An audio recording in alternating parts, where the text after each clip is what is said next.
بسم اللہ الرحمن الرحیم۔ کیا حال ہیں؟ امید کرتا ہوں آپ سب خیر و عافیت سے ہوں گے۔ تو فرینڈز، آج کا جو ہمارا موضوع ہے وہ یہ ہے کہ غریب کا احساس کس طرح سے کرنا چاہیے۔ ہم لوگوں کو غریب کا احساس کس طرح سے کرنا چاہیے، تو آج کی اس ویڈیو میں آپ کو تفصیل کے ساتھ سمجھاؤں گا۔ تو آپ نے بنا سکپ کیے اس ویڈیو کو اینڈ تک دیکھنا ہے، تو پھر ہی آپ کو یہ ساری جو معلومات ہے، جو انفارمیشن ہے، آپ کو اچھی طرح سے سمجھ آ جائے گی۔ تو چلیے فرینڈز، شروع کرتے ہیں۔ میری معلومات کے مطابق دنیا میں 12 ارب لوگوں کے لیے اناج دستیاب ہو جاتا ہے، جبکہ دنیا کی آبادی 7.5 ارب بتائی جاتی ہے۔ اس کے باوجود 2 ارب سے زیادہ لوگ وہ ہیں جنہیں پیٹ بھر کر کھانا نہیں ملتا، اور کئی تو بھوک کی وجہ سے موت کا شکار ہو جاتے ہیں۔ ان میں ایک بھاری تعداد بچوں کی بھی شامل ہے۔ اس کی کئی وجوہات ہیں۔ ایک اطلاع کے مطابق 3 سے 4 ارب لوگوں کا کھانا ضائع کر دیا جاتا اور پھینک دیا جاتا ہے۔ ایک شخص اپنا واقعہ بڑے ہی تفریحی انداز میں بیان کر رہا تھا کہ ہم لوگ باربیکیو یعنی گوشت کے ٹکڑوں کو آگ کے کوئلوں پر بھون رہے تھے۔ ہمیں بھوننا تو نہیں آتا تھا، لہٰذا وہ جل کر کوئلہ ہو گئے اور کسی کے کھانے کے قابل نہ رہے۔ پیارے پیارے اسلامی بھائیوں، اس طرح کے باربیکیو بالخصوص عید قربان کے بعد گھروں کی چھتوں، تفریح گاہوں اور نہ جانے کہاں کہاں ہوتے ہیں۔ اس میں کچھ گوشت تو پکتا اور استعمال ہوتا ہے، جبکہ کچھ جل جاتا ہوگا۔ عام طور پر کھانے کا انداز بھی یہ ہوتا ہے کہ کچھ کھایا، کچھ پھینکا اور کچھ ویسے ہی ضائع کر دیا۔ یہی گوشت اگر جلنے، ضائع ہونے اور پھینکے جانے سے پہلے ہی کسی غریب کے پیٹ میں چلا جاتا تو دنیا والوں کو دعائیں تو ملتی۔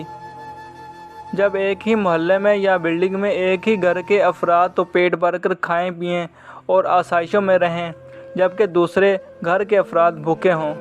ہمارے ہاں لوگوں کی ایک بھاری تعداد غربت کی زندگی گزار رہی ہے، جس کی کئی وجوہات ہیں، جن میں سے ایک وجہ آمدنی کا کم ہونا ہے۔ اس لیے ان کا گزر بسر بہت مشکل سے ہوتا ہے۔ 8، 10، 15 یا 20 ہزار روپے سیلری میں پورا مہینہ گھر کے لیے دودھ، سبزی، راشن خریدنا، بجلی اور گیس کا بل ادا کرنا۔ پھر اگر کرائے کے مکان میں رہتے ہیں تو اس کا کرایہ، ٹرانسپورٹیشن یعنی آنے جانے کا خرچہ کیسے پورا ہوتا ہوگا۔ مشاہدات و معلومات ہے کہ ایسے لوگ عام طور پر 20-22 تاریخ تک خالی ہاتھ ہو جاتے ہیں۔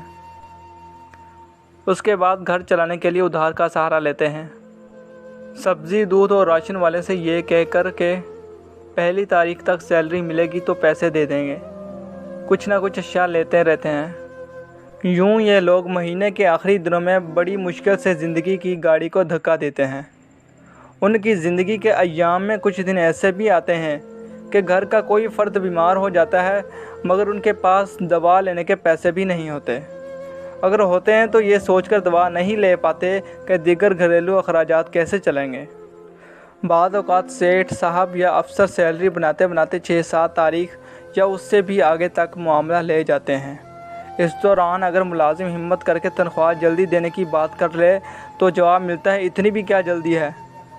حالانکہ اکثر ملازمین مہینہ ختم ہونے سے پہلے ہی آزمائش میں آ چکے ہوتے ہیں۔ ورلڈ لیول پر دیکھا جائے تو یہ سامنے آتا ہے کہ عموماً امیر لوگوں کی تعداد کم، مڈل کلاس اور سفید پوش لوگوں کی تعداد ان سے زیادہ اور غریبوں کی تعداد ان دونوں سے زیادہ ہوتی ہے۔ کیا ضرورت صرف دنیا میں ہی پڑ سکتی ہے؟ قبر و آخرت میں ضرورت نہیں پڑے گی کیا؟ اللہ پاک آپ کو ہمت دے کہ اس 30,000 میں سے 5,000 ہی نکال لیا کریں، اور یہ رقم غریب گھرانے یا 2 گھروں میں ماہانہ 2500 دے دیں، یا کسی دکاندار کو کہہ دیں کہ ماہانہ فلاں فلاں گھر میں میری طرف سے راشن بھیج دیا کرو، یا خود ہی کسی غریب کے گھر پہنچا دیا کریں۔ ہو سکے تو کھانا پکا کر غریبوں کو کھلائیں۔ اپنا یا بچوں کا بچا ہوا دینے کے بجائے الگ سے کھانا تیار کر کے انہیں دیں، ورنہ گھر میں جو پکا ہو اسی میں سے غریبوں کے لیے نکال لیا کرو۔ استعمال کیا ہوا بھی ضائع کرنے کے بجائے اگر کسی غریب کو دے دیں تو آپ کی بڑی مہربانی ہوگی۔ آپ کا دیا ہوا کھانا جب کسی غریب کے گھر جاتا ہے تو بعض اوقات کئی بھوکوں کے پیٹ بھر جاتے ہیں اور دعاؤں کے لیے ہاتھ اٹھ جاتے ہیں۔ اگر یہ عمل بھی آپ نے جاری رکھا اور اللہ پاک نے چاہا تو اس سے آپ کا گھر ہرا بھرا ہو جائے گا۔ کھاتے پیتے گھرانوں کی ایسی اولاد جیسے گھر سے ایک اچھی رقم ماہانہ جیب خرچ کے لیے ملتی ہے، ان سے بھی جو بالغ ہیں گزارش ہے کہ ساری رقم اپنی ذات پر خرچ کرنے کی بجائے کچھ بچا کر غریبوں اور محتاجوں کی مدد کریں، ان کا ساتھ دیں اور پھر ڈنکے بھی نہ بجائیں اور بلا ضرورت کسی کو نہ بتائیں کہ میں فلاں کی مدد کرتا ہوں۔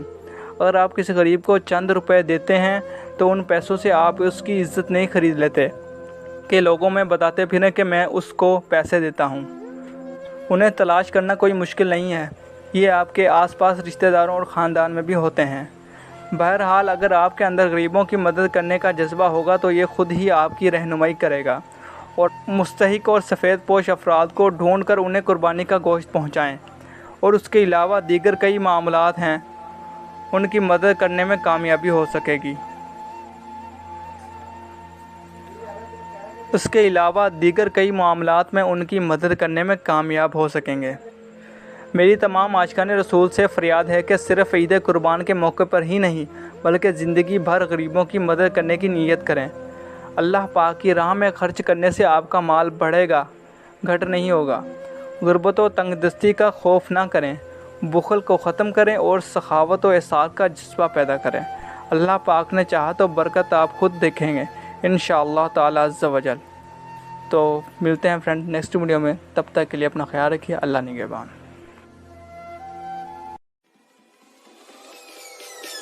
Peace.